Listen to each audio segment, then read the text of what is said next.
The book of Daniel opens with the exile of the Jews in Babylon.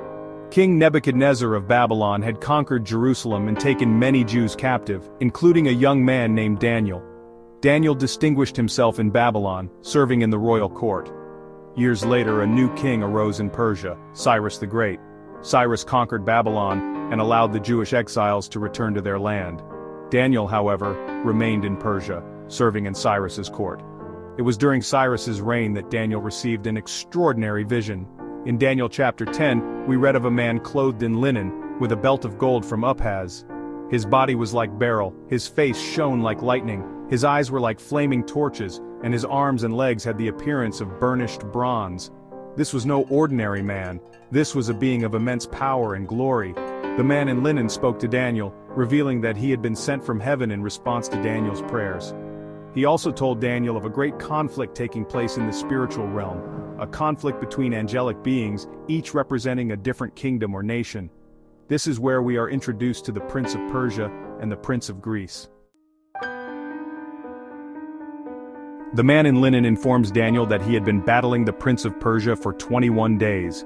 This Prince of Persia was not a human king but a demonic entity, a high-ranking demon in Satan's army. This demonic prince had been opposing the will of God and hindering the angel's mission to help Daniel and the Jewish people. Just as there was a Prince of Persia, so too was there a Prince of Greece. The angel reveals that, after he finishes dealing with the Prince of Persia, he must then confront the Prince of Greece.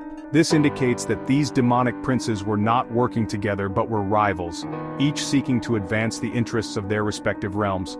The Prince of Greece represented the coming Greek Empire, which would soon rise to power and conquer the Persian Empire. This vision gives us a glimpse into the unseen world, a world where angelic beings wage war for the souls of men and the destiny of nations. These princes are not flesh and blood enemies but spiritual forces that influence the course of history.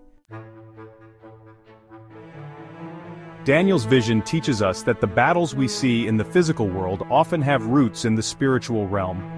Just as there were demonic princes influencing Persia and Greece, so too are there demonic forces at work in the world today. The Bible tells us that our struggle is not against flesh and blood, but against the rulers, against the authorities, against the powers of this dark world, and against the spiritual forces of evil in the heavenly realms. These spiritual forces seek to influence governments, ideologies, and cultures, leading people away from God and His truth. We must be aware of these unseen battles and understand that the conflicts we see in the world are not merely political or economic, but also spiritual in nature.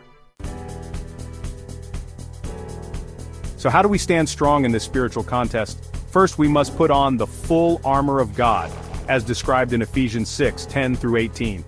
This armor includes the belt of truth, the breastplate of righteousness, the shoes of the gospel of peace, the shield of faith, the helmet of salvation, and the sword of the Spirit, which is the Word of God.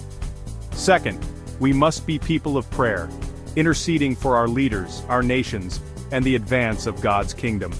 Daniel's vision came as a result of his fervent prayers, and our prayers can also avail much in the spiritual realm. Finally, we must not lose sight of the fact that Jesus Christ is the ultimate victor. He has overcome the world, and He has given us authority over all the power of the enemy. Let us stand firm in our faith, knowing that greater is He who is in us than he who is in the world.